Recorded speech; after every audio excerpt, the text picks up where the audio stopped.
Hello, welcome to Karen's Kitchen. Today we are working on some gluten-free granola. That is a really easy, flexible recipe that I have tweaked over the last 10 years of making all kinds of gluten-free yumminess. So let's go ahead and get started. The big ingredient in this is going to be healthy oats. Okay, this is my oats container. I use a large plastic pet food container because we have a big family and we go through a lot of oats. So 8 cups of oats. This is a double batch. I will put a link into the recipe below. 2, 3, 4, 5, 6, 8. Okay.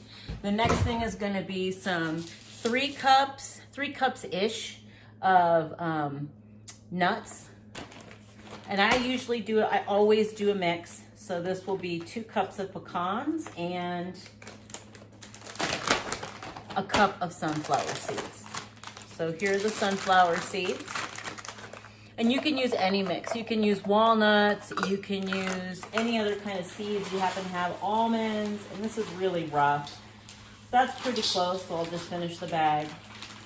So that's a cup of my sunflower seeds and 2 cups of pecans. I'm not all fancy, this is the real world, so we're gonna just do things as we go. I do try to give these a rough chop. I prefer my nuts to be a little bit smaller. These are basically pecan halves, just regular pecan halves. So that's it. That's my rough chop for 1 cup. And this is a pretty quick recipe if you've got everything handy. I've substituted out Rice Krispie treats. I've added Kix when I was low on different ingredients if I didn't have enough oats. It's really about the ratio of sweetener you have to your base and oil. And that's kind of the hard thing to tweak with granola. And sometimes it can even be dependent on your humidity levels. Out here in the Southwest, it's really dry all the time.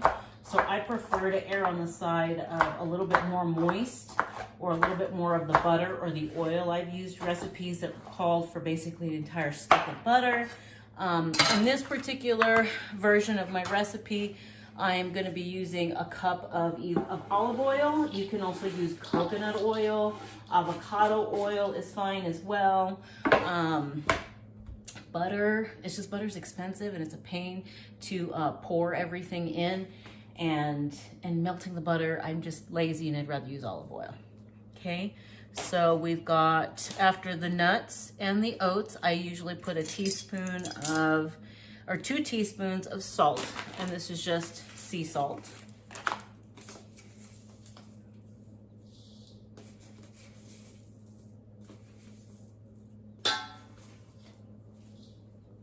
Okay, and then I put, now, this is where I kind of mix things up a bit.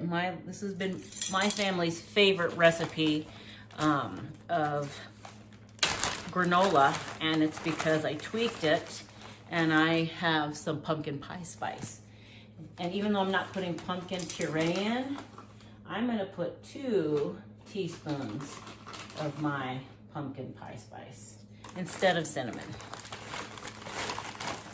Okay. And then we're gonna do a cup of olive oil. Now this is strategic. And I know I should be using a liquid measuring cup. I don't see the difference. I'm gonna go ahead and put my cup of olive oil.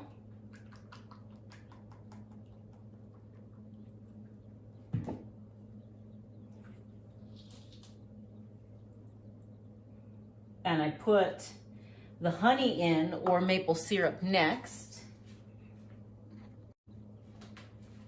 Okay, so, and I specifically pour the honey into the container where I had, and this is a whole cup. So this is a granola recipe that is equal parts oil to equal parts sweetener.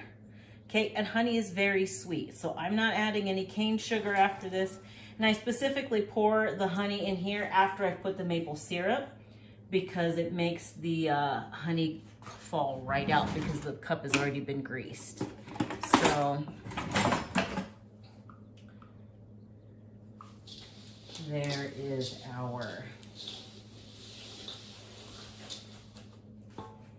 there's that. And before I forget, I'm gonna go ahead and set the oven to 350 degrees.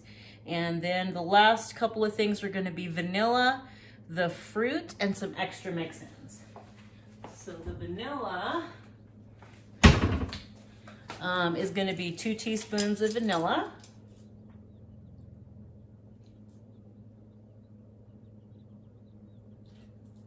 I also sometimes eyeball just a little bit more. And then the fruit. Now this fruit, I did something a little different. I soaked this overnight. You do not have to soak this overnight. And then I'm gonna give it a rough chop. This is a mix of cranberries. It's about 1 cup to 2 cups. I eyeball this of cranberries, and this time I decided to do raisins. The fruit looked really dry. You know, sometimes your raisins, you find them in the back of the pantry and they're really shriveled up and you're like, oh my gosh, how old are these raisins? They don't smell bad, but they're very dry. So I soaked these, and I'm also just gonna give these a rough chop. The reason I soak these before I bake the granola, if I can remember to do so, is because it keeps them from getting really hard if the granola needs a little bit longer to bake. So that's my rough chop for the berries. And the kids have been bugging for some chocolate treats as well as the hubby. So I'm also going to add, let me just dry my hand off here.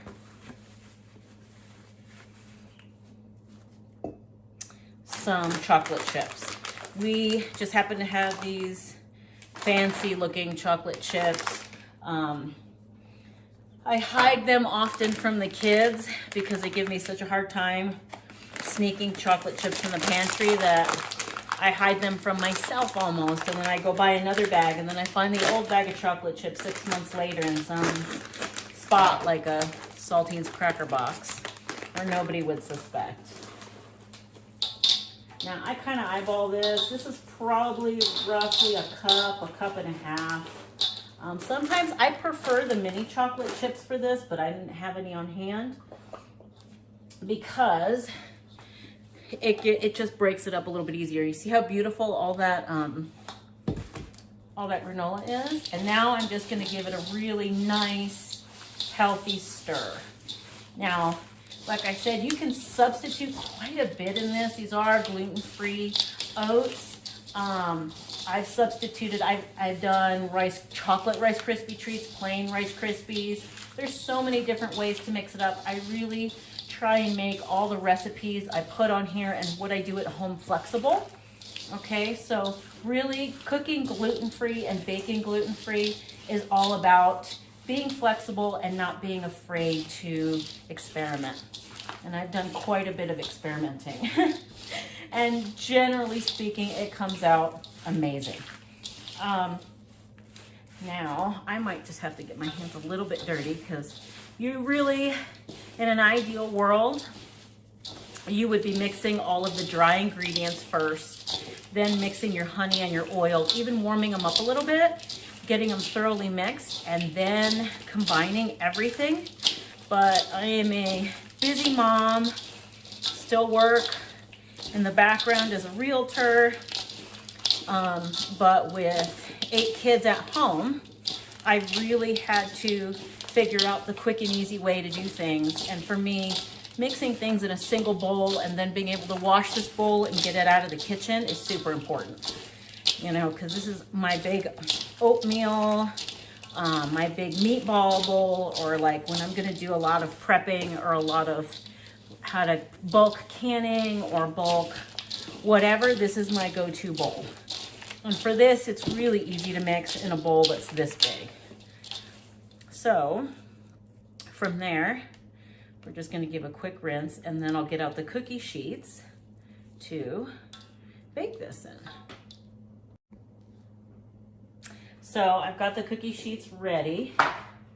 Now keep in mind, everything I'm trying to do is always aimed towards trying to have things ready in advance and trying to make things as easy and smooth as possible when the time comes. I'm busy, and you know, and with the way things are changing economically right now, buying my granola, which I used to do tons of, it just hasn't been as much of an option. The price of the granola that we purchased went from, I want to say, $2.69 a pound here where I am to roughly $4.15 a pound. And so I saw prices going up, and I was like, I really have to make the effort of making this every week. Just one good batch for my little guys is great in the morning and for a snack. You can press this together really hard and try to make bars out of this. I don't necessarily do that because then I end up with a bunch of kids fighting over however many bars I was able to make.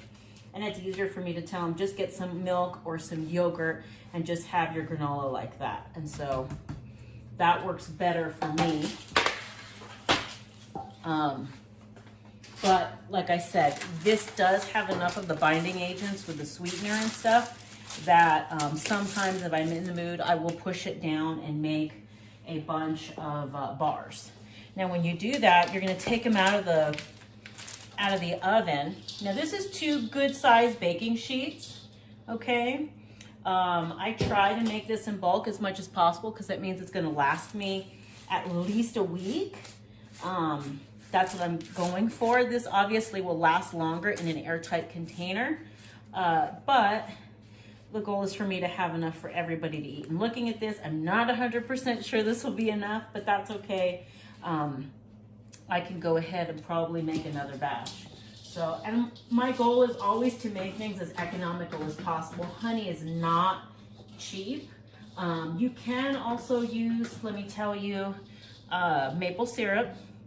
And you can always just make a sugary syrup that you add to your granola. I'm actually probably going to experiment. I have a bunch of apple scrap jelly that did not set. So it is literally just an apple jelly syrup that I might try and make a batch. And when I do, I'll bring you guys along so you can see how that worked. So we're going to put this in the oven for approximately 20 minutes at 350 degrees.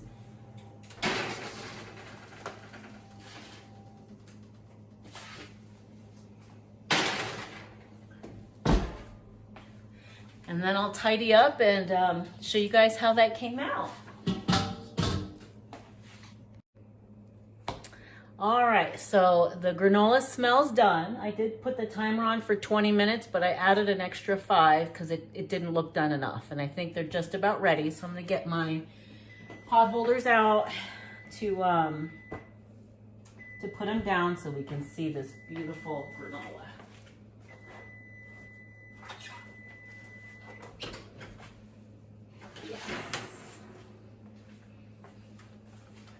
That is how homemade granola should look. It smells so good. You can smell the chocolate chips, but you can also smell some of that pumpkin pie spice.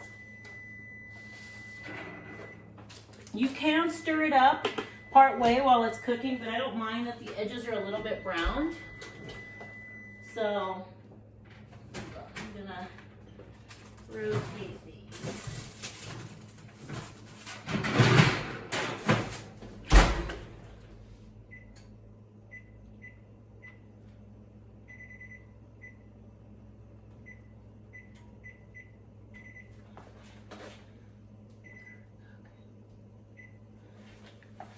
So here you have it.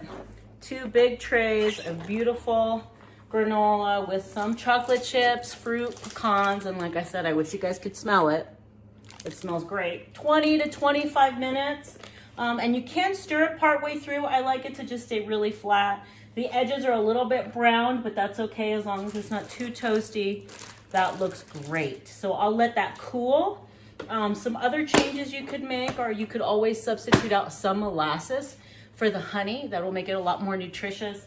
and give it a really like gingerbready kind of yummy molasses flavor. But this is just the beginning of my gluten-free, budget-friendly cooking and prepping.